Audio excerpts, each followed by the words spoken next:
In response to President Donald Trump's recent imposition of tariffs on Canadian goods, the province of British Columbia has announced plans to introduce legislation that would impose tolls on commercial vehicles traveling through Canada to Alaska. This move aims to offset the economic impact of the U.S. tariffs by generating additional revenue from U.S. commercial traffic utilizing Canadian routes to access Alaska. Trade frictions between Canada and the United States are escalating. Washington's tough tariffs, Ottawa's retaliation for the Alaskan crossing, and a new front in the historic trade tensions between the two neighbors. While the White House is ratcheting up trade pressure with its "we do not need Canada" rhetoric, Ottawa is pushing back with "Alaska cannot survive without us." Allegations that the leader of British Columbia is planning to impose tariffs on United States trucks crossing its borders into Alaska have become a serious concern in Washington, as President Trump walks back tariffs on most products from Mexico and Canada again. President Trump is set to introduce trade tariffs on Canada and Mexico as his window for negotiation closes. Speaking on Thursday, the president said there is no end to the tariff war with Canada. Trump is now taking aim at dairy and lumber imports. In response, Canada is fighting back. Ottawa has warned that it will put very serious tariffs on Mexico and Canada because Canada plays a key role in the supply chain to Alaska. Could Canada really cut off United States routes to Alaska? This would have huge repercussions, not only economically but also strategically and politically. Could Trump's 25% tariffs and British Columbia's plan to impose additional costs on trade with Alaska turn into one of the biggest economic wars between the two countries? We will explore the full dimensions of this development, whether Canada really makes such a move, and what the United States countermeasures might be. But first, consider the most critical phase of the Canada-United States trade friction. Would Canada go so far as to cut off United States routes to Alaska? Recent reports suggest that the leader of British Columbia has announced plans to impose additional route fees or tolls on American trucks traveling to Alaska. It is well known that United States President Donald Trump has been making threats to put Canada in a corner, but it seems that the Canadian side is not sitting idle either. Harsh outbursts from Vancouver and provincial governments have raised the question: is this just a bluff or is it a serious retaliatory tactic? Some believe that Trump has not taken into account that Canada blocks United States access to Alaska because Alaska is geographically disconnected from the mainland United States. Thousands of kilometers of travel north through Washington and then through Canada eventually lead to the territory of Alaska, almost impossible without using Canadian territory. In response, the Canadian government has sent strong messages. We will restrict this traffic with taxes or quotas. We will respond to all United States attempts to harm Canada's interests. Now, the leader of British Columbia has announced that in retaliation to Trump's threat, additional costs will be imposed on Alaska-bound commerce. The repercussions have been huge, affecting not only the United States but also the Canadian interior. One source, the Alaska Beacon, reported on March 6, 2025, that the British Columbia government was planning to impose additional route fees or tolls on American trucks traveling to Alaska. Major publications later confirmed the news, with social media discussions flaring up around whether Trump's trade war could put Alaska in trouble. Alaska's highway connection with the United States interior is mostly through Canadian territory. Hundreds of millions of dollars of commercial goods shipments pass through Canada annually. A slowdown in this traffic could cause huge losses for the United States, and would Canada really take such a risk?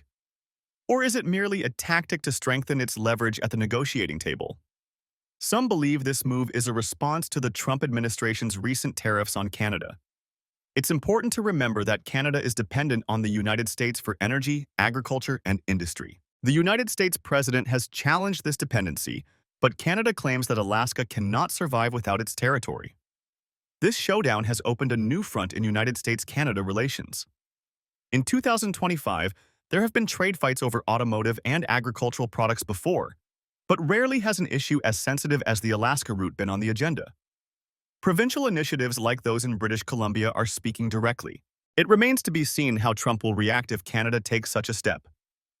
We will reevaluate the Nord Stream pipeline and oil shipments, as Trump recently declared. The United States is Canada's largest trading partner, but it is also true that Canada has a significant advantage over the United States, especially in the Alaskan crossings. The question now is, Will Canada actually try to block the United States, or is this merely a temporary bluff? The two countries have obligations under NAFTA, now the USMCA, regarding free trade zones and transit rights. However, could British Columbia's threat to impose tariffs on United States trucks create tensions that lead to the cancellation of contracts? There's also the strategic importance of Alaska as a separate part of United States territory. Alaska is rich in oil deposits and fishing grounds, and is critical for United States defense strategy as a base on the Pacific. Critical military infrastructure, from nuclear submarines to air bases, is located around Alaska. The Washington administration is understandably concerned that if Canada blocks access, military logistics and supplies might be jeopardized.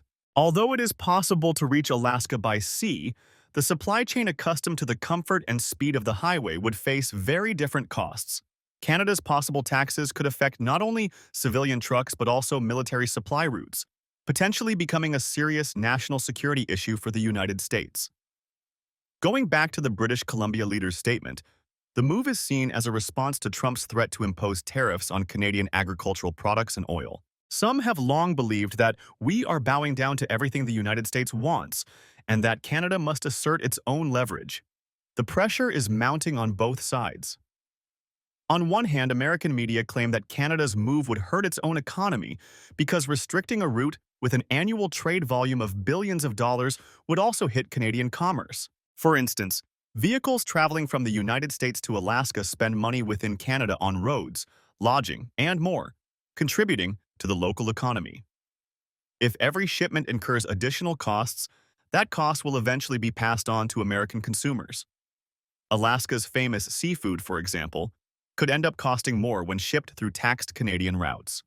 The Trump administration's recent trade threats and Canada's potential retaliatory measures are heating up diplomatic tensions. Some analysts warn that if Canada implements these tariffs, sharp retaliatory measures could come from Washington, perhaps even escalating into military tensions in the Northern Territories. Many are watching closely to see whether these aggressive postures will lead to a full-blown trade war or be resolved through diplomatic negotiations.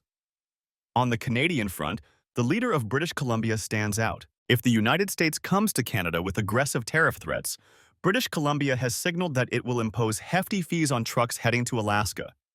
This could serve as a powerful bargaining chip for Ottawa. The situation reflects the intricate interdependence of North American trade, especially in regions like Alaska, where access depends on crossing international borders. The future of this dispute remains uncertain. Will Canada truly block United States routes to Alaska? Or is this simply harsh rhetoric intended to increase leverage in negotiations? How will the United States respond if its supply chains to Alaska are disrupted? As both sides prepare to negotiate, the stakes are enormous, not only economically but also strategically and politically. And that's the latest on today's top stories. What are your thoughts? If you'd like to dive deeper into any of these topics or explore related issues, feel free to leave a comment. Thank you for tuning in and spending your time with us. Stay informed, stay curious, and we'll see you next time. Take care.